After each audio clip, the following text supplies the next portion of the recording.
Assalamualaikum warahmatullahi wabarakatuh. Perkenalkan, nama saya Riwartanto dengan MPM 18140108, Prodi PGSD, Institut Pendidikan Tapanuli Selatan.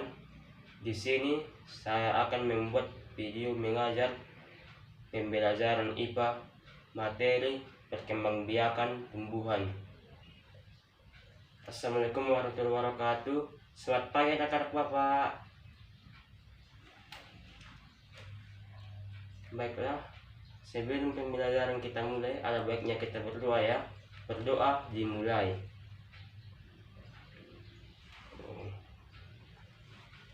Berdoa selesai.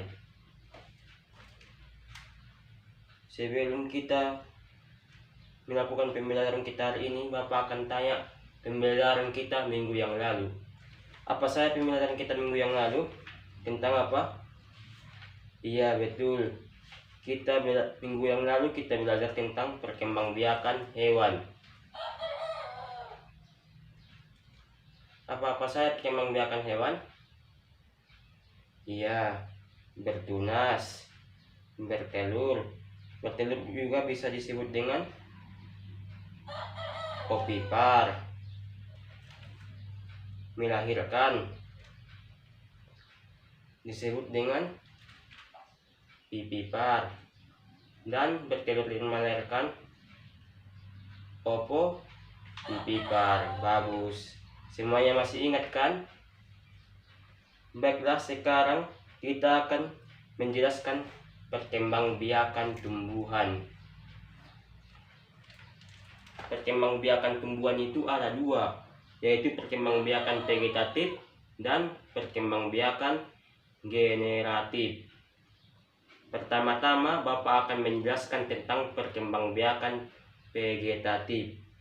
Perkembangbiakan vegetatif ialah perkembangbiakan tumbuhan yang tidak melalui perkawinan atau perkembangbiakan sendiri tanpa melakukan perkawinan. Perkembangbiakan vegetatif itu pun dibagi menjadi dua jenis, yaitu perkembangan vegetatif alami dan perkembangan vegetatif buatan. Perkembangan vegetatif alami ada 8. 1. Membela diri. 2. Spora. 3. Akar tinggal. 4. Umbi lapis. 5. Umbi batang. 6. Umbi akar. 7. Geragi. 8. Tunas. Pertama-tama Bapak akan menjelaskan tentang membela diri. Tumbuhan tingkat rendah berkembang biak dengan membela diri. Tumbuhan tingkat rendah ini terdiri dari satu sel saja. Misalnya ganggang hijau. Perhatikan gambar nomor 1 ini. Membela diri, contohnya ialah ganggang hijau. Jadi ganggang hijau memperoleh keturunan dengan cara membelah sel tubuhnya menjadi 2 bagian. Kedua, spora. Contoh spora di sini ialah tumbuhan paku. Tumbuhan yang berkembang biak dengan spora ialah jenis tumbuhan paku. Spora berbentuk seperti biji, tetapi sangat kecil sehingga tidak dapat dilihat dengan mata telanjang. Harus kita lihat dengan menggunakan alat canggih, yaitu mikroskop.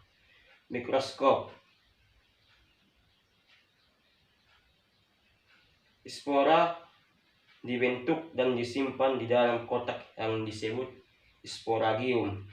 Di mana tadi sporanya disimpan? Di dalam kotak yang disebut sporagium. Ingat-ingat ya, di sporagium. Tumbuhan paku mempunyai bentuk daun yang indah. Kotak spora atau sporagium pada tumbuhan paku terdapat pada bagian bawah daun. Jika daun dibalik, maka kita dapat melihat kotak sporagium di bagian tepi daunnya. Nomor 3, yaitu akar tinggal atau rizoma.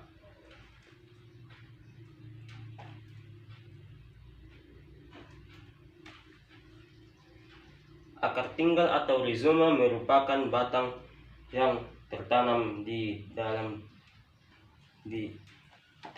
dan tumbuh di dalam tanah.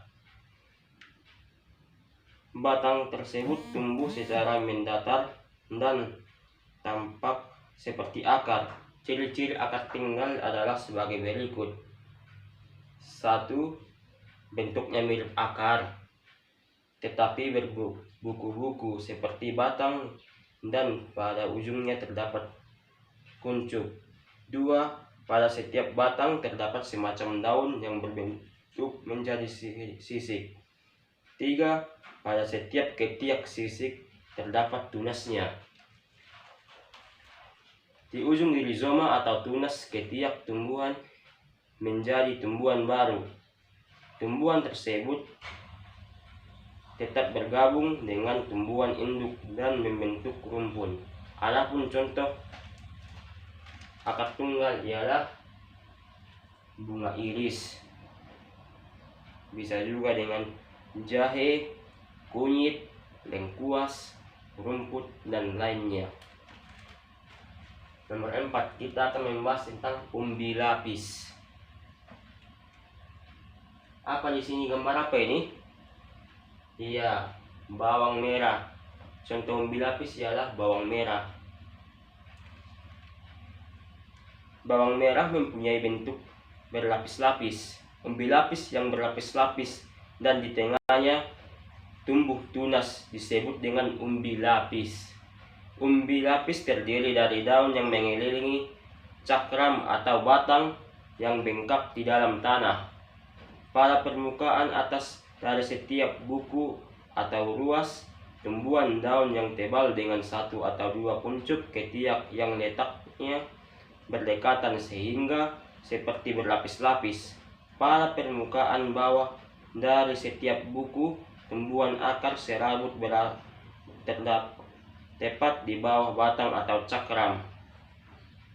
Tumbuhan yang berkembang biak dengan umbi lapis bisa juga dengan apa tadi? Bawang merah kan? Baru contohnya lagi bawang bombay, bawang putih, bunga baku, dan bunga tulip. Nomor 5, umbi batang. Kamu mungkin sudah mengenal umbi jalar dan kentang. Jadi, contoh umbi batang ialah tanaman kentang. Umbi jalar dan kentang merupakan jenis umbi yang biasa yang kita jumpai dalam kehidupan sehari-hari. Umbi pada umbi jalar dan kentang sesungguhnya adalah batang yang tumbuh di dalam tanah. Ujung batang tersebut mengembung membentuk umbi yang menyimpan cadangan makanan termaksud zat tepung. Jenis umbi ini disebut dengan umbi batang. Pada suatu lekukan di permukaan batang atau umbi tersebut terdapat tunas yang disebut dengan mata tunas. Mata tunas dari umbi batang dapat kamu amati pada umbi jalar dan kentang dengan cara sebagai berikut. Pertama, sediakan salah satu jenis umbi tersebut. 2. Pilihlah yang sudah cukup tua. 3.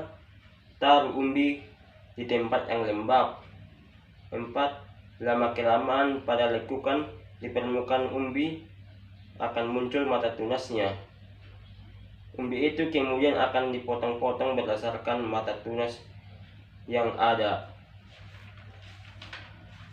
Apabila potongan berisi mata tunas ditanam, maka masing-masing mata tunas akan tumbuh dan jadi tanaman yang baru. Nomor 6, geragi. Contohnya di sini apa? RB.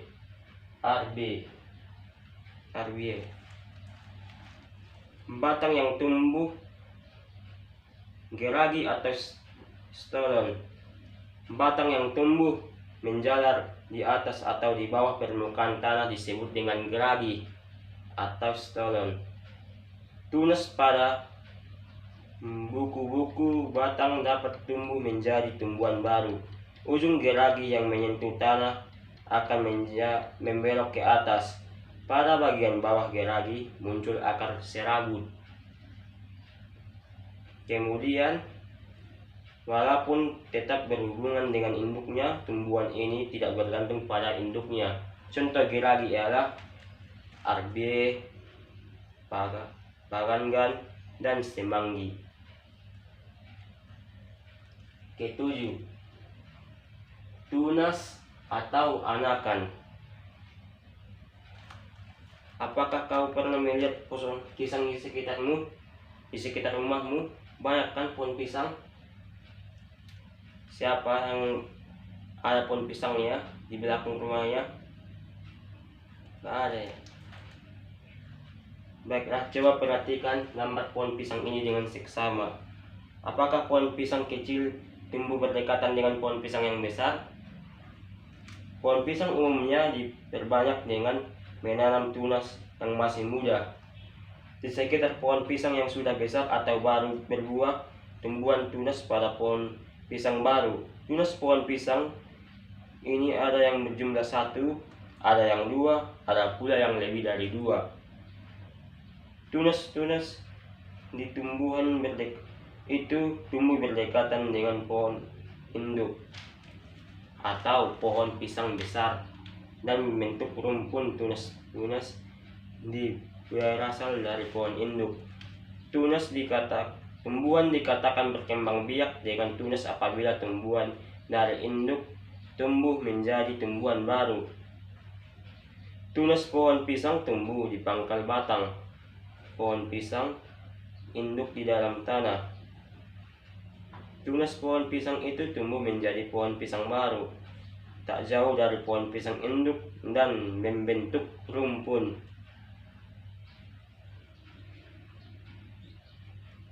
Nomor 8, tunas adventif. Contohnya apa, gambar apa ini namanya? Tumbuhan cocor bebek.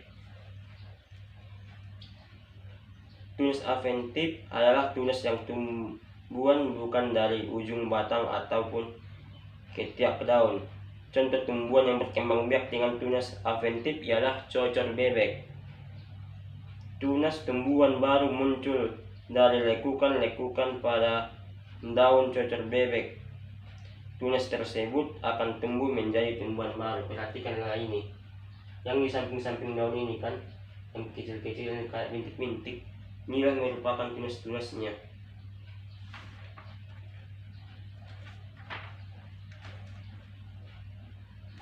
Selanjutnya Bapak akan menjelaskan tentang perkembangbiakan tumbuhan secara vegetatif buatan.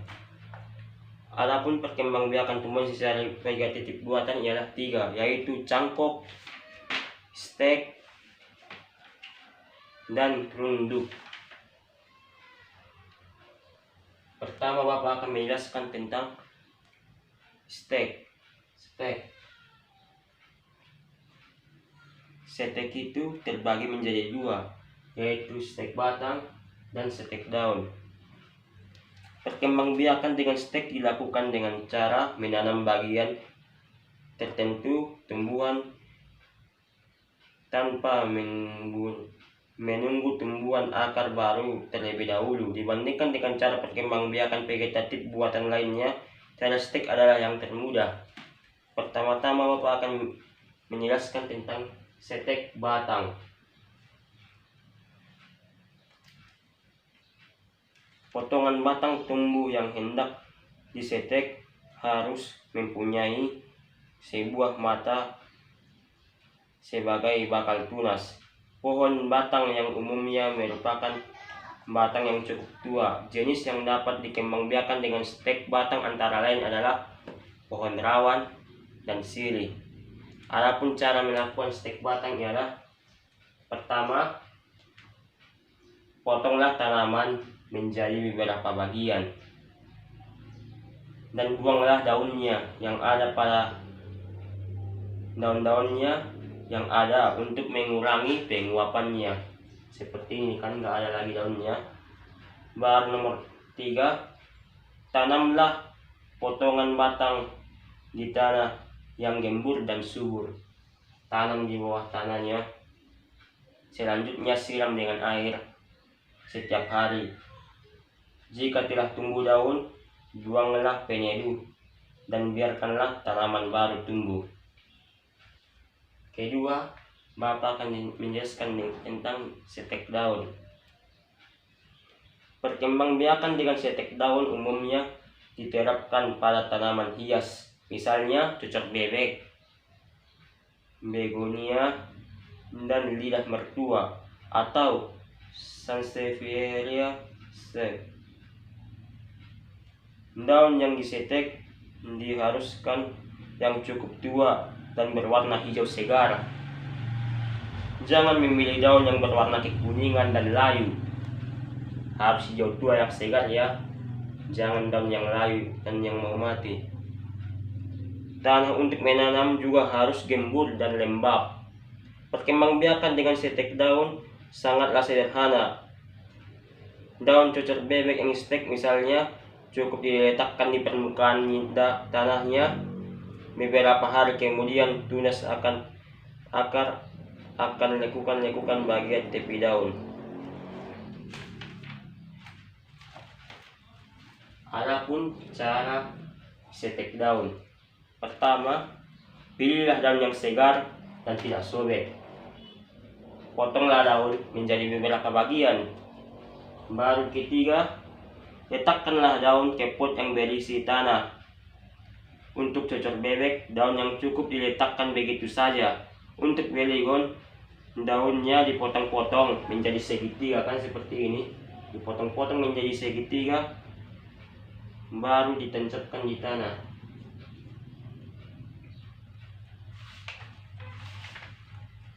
Kemudian Bapak akan menjelaskan tentang cara mencangkok. Banyak jenis tumbuhan dapat dicangkok. Jenis tumbuhan yang bisa dicangkok adalah pohon buah-buahan, misalnya mangga, jeruk, jambu, yang merupakan tumbuhan berkayu yang mudah dicangkok. Jenis tanaman hias juga dapat dicangkok, misalnya bunga melati dan soka. Ada dua jenis tumbuhan berkayu agak sulit untuk dicangkok, misalnya pohon cemara. Jenis tumbuhan tak berkayu juga dapat dicangkok, tentu saja dengan cara khusus, misalnya pohon pepaya yang salak. Sekarang Bapak akan menjelaskan cara mencangkok tanaman. Pertama, pilihlah dahan ataupun cabang pohon tanaman yang bergaris tengah kira-kira 2 cm garis tengahnya. Baru sayat pohon ini kan dengan pisau sepanjang 3-5 cm. Kulit dahan itu dengan ujung pisau. Karetkanlah kulit dahan itu dengan ujung pisau. Kikislah kambium yang kemungkinan masih melekat pada bagian kayu. Buanglah lendir yang membasahi dengan kain atau kertas yang bersih. Baru keringkanlah dahan yang sudah dikupas. Keringkan dulu dahan yang sudah dikupaskan ini selama 2-5 hari biar sampai kering. Baru bungkuslah dengan menggunakan plastik seperti ini kan. Bungkus dengan menggunakan plastik yang di dalamnya diisi dengan tanah yang subur dan lembab. Jagalah tanaman pada bagian dicangkok ini agar tetap lembab, jangan sampai kering. Siramlah tanaman itu secara teratur pagi dan sore. Amatilah keadaan tanaman yang dicangkok saat kamu menyiramnya. Pertumbuhan akar sempurna memerlukan waktu yang berbulan-bulan lamanya. Jadi harus sabar ya kalau melakukan mencangkokan. Jangan langsung menanam cangkokan di tanah yang terbuka. Cangkokan itu lebih baik disemaikan dulu. Tanaman cangkok di wadah persemaian atau polybag ini. Letakkanlah di tempat yang agak teduh dalam waktu yang butuh untuk penyamaian kira-kira 3 bulan. Setelah itu, samayan dapat dipindahkan ke tempat yang lebih banyak mendapat cahaya matahari. Akhirnya, hasil tanaman cangkuk dapat ditanam di tanaman terbuka, misalnya di kebun, dan siramlah tanaman itu setiap hari. Kemudian Bapak akan menjelaskan tentang merunduk. Jenis tumbuhan yang dapat berkembang biak dengan cara merunduk sangatlah sedikit. Tumbuhan ini mempunyai batang yang panjang dan lentur.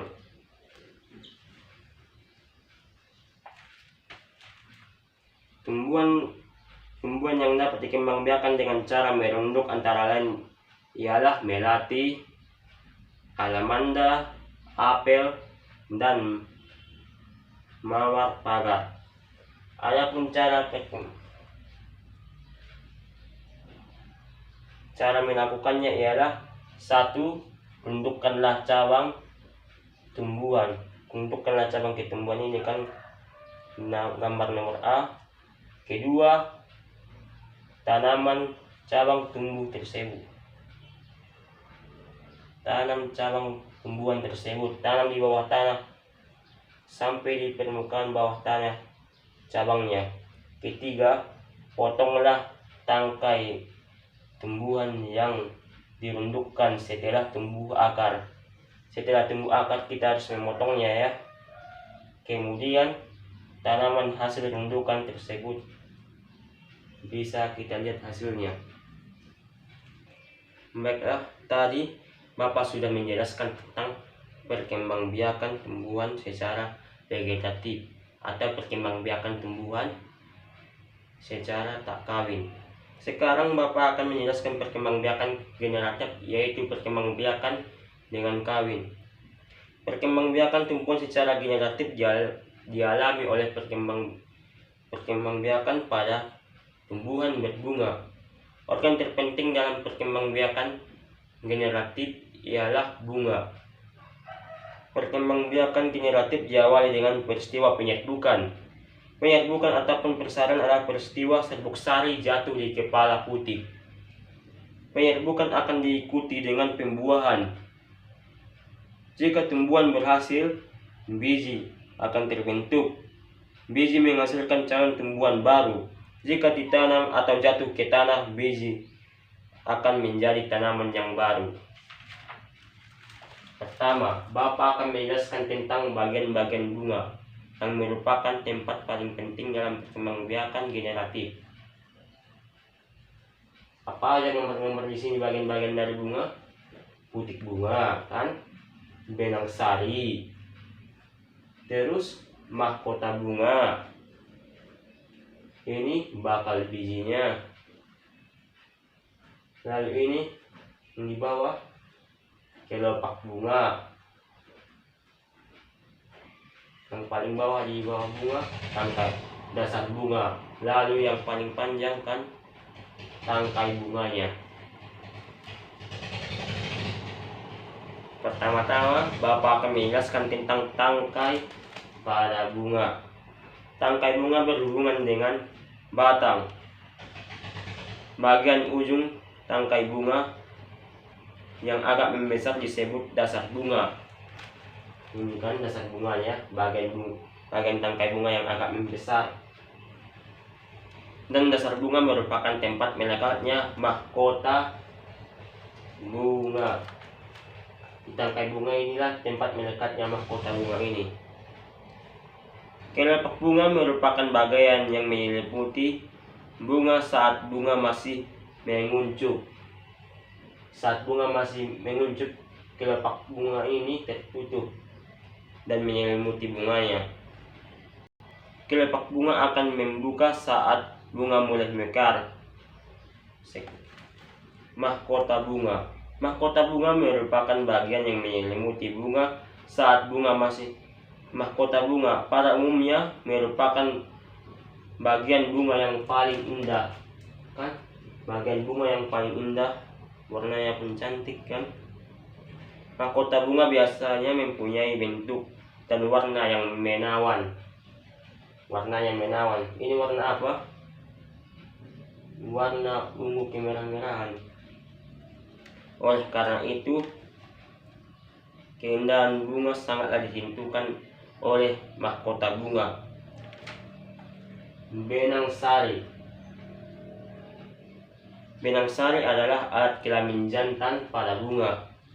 Benang sari terdiri dari tangkai sari dan kepala sari. Ini merupakan tangkai sari dan ini kepala sari.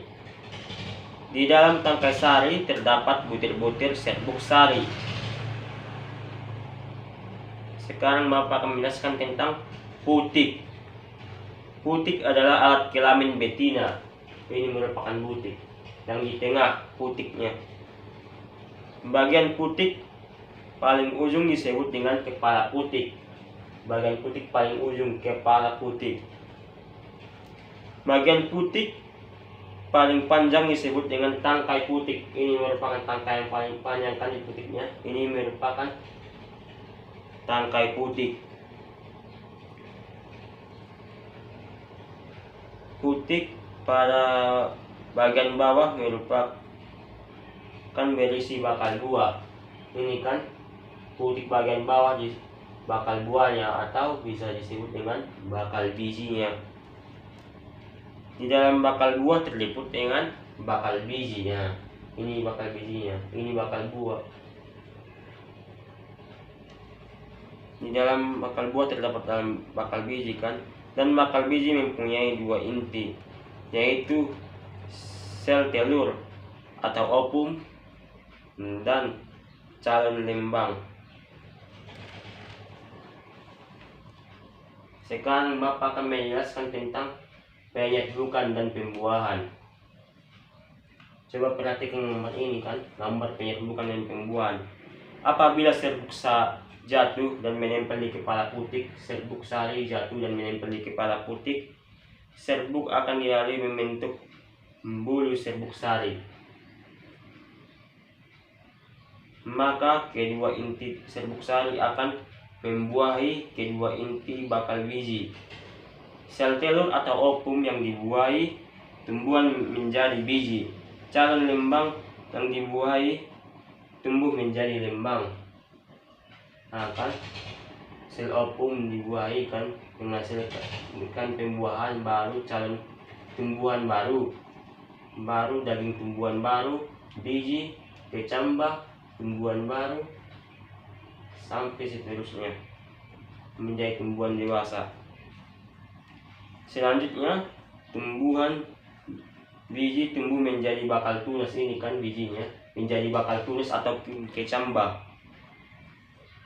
Bersama dengan bakal itu bakal tumbuh menjadi buah.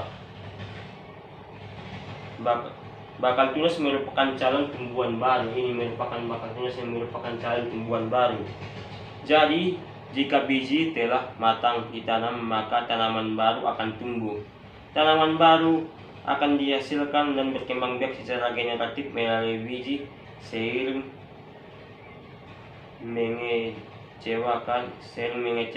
Tanaman baru itu kadang mempunyai sifat yang sama dengan induknya, akan tetapi lebih sering menjadi tanaman baru yang mempunyai sifat yang menyimpang dari induknya. Oleh karena itu, orang lebih menyukai perkembangbiakan tanaman secara vegetatif, khususnya vegetatif buatan.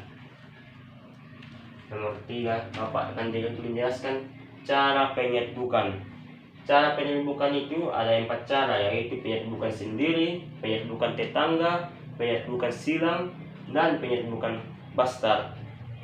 Pertama, Bapak akan menjelaskan tentang penyerbukan sendiri. Penyerbukan sendiri yaitu apabila serbuk sari dari satu bunga jatuh ke kepala putik bunga itu sendiri. Jadi serbuk sari ini jatuh ke kepala putiknya sendiri. Sedangkan penyerbukan tetangga ialah apabila serbuk sari dari satu bunga jatuh ke kepala putik bunga yang lain, tetapi masih dalam satu tumbuhan. Contoh yang ini kan masih dalam satu tumbuhan, serbuk sarinya jatuh ke kepala putik tumbuhan yang ada di bawah. Sedangkan penyerbukan silang. Penyerbukan silang yaitu apabila serbuk sari dari satu bunga jatuh ke kepala putik bunga yang lain yang tidak satu tumbuhan tetapi masih satu jenis tumbuhan. Contohnya kan dua bunga anggrek ini atau bunga, pokoknya ini masih satu jenis tumbuhan kan, misalnya bunga mawar sama bunga mawar jatuh ke kepala putik ini ataupun dibawa oleh angin, benang sari tumbuhan mawar yang satu ini jatuh ke kepala putik bunga mawar yang satu lagi. Nomor 3, penyerbukan bastar.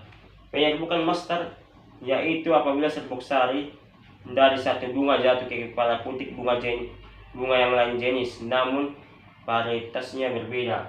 Contohnya kan bunga warna merah ini jatuh serbuk sarinya ke kepala putik bunga yang ungu ini, bunga yang jenis berbeda jatuh. Serbuk sari dapat jatuh ke kepala putik melalui dengan berbagai peran, misalnya dari hewan, angin, air, manusia. Pernahkah kamu lihat kupu-kupu, lebah, ataupun kumbang hinggap di dalam bunga?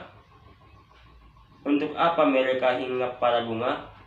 Kupu-kupu, lebah, dan kumbang merupakan serangga. Ketiga jenis serangga tersebut sangat membantu dalam penyerbukan bunga. Serangga ini mencari makanan berupa nektar yang terdapat pada bunga. Nektar merupakan cairan manis sebagai bahan untuk membuat madu. Serangga yang hinggap pada bunga dapat menyebabkan jatuhnya serbuk sari ke kepala putik. Jika serbuk sari tersebut jatuh ke kepala putik, terjadilah penyerbukan. Baiklah, cukup sekian aja pembelajaran kita hari ini tentang perkembangbiakan tumbuhan secara generatif dan vegetatif. Sekarang Bapak akan membuat soal. Tulis ya baik-baik. Soal pertama, jelaskanlah perkembangbiakan tumbuhan secara generatif. Soal nomor 2, jelaskanlah perkembangbiakan tumbuhan secara vegetatif. Soal nomor 3, sebutkanlah macam-macam perkembangbiakan secara generatif alami. Soal nomor 4, jelaskanlah perkembangbiakan tumbuhan secara vegetatif buatan. Cukup 4 soal itu ya. Karena waktu kita pun sudah habis, Bapak akan akhiri dengan salam. Kalau soal itu kita jadikan per aja, besok kumpul ya di meja Bapak sebelum Bapak masuk. Cukup sekian pembelajaran kita hari ini. Jika ada kata-kata Bapak yang salah, Bapak mohon maaf. Assalamualaikum warahmatullahi wabarakatuh.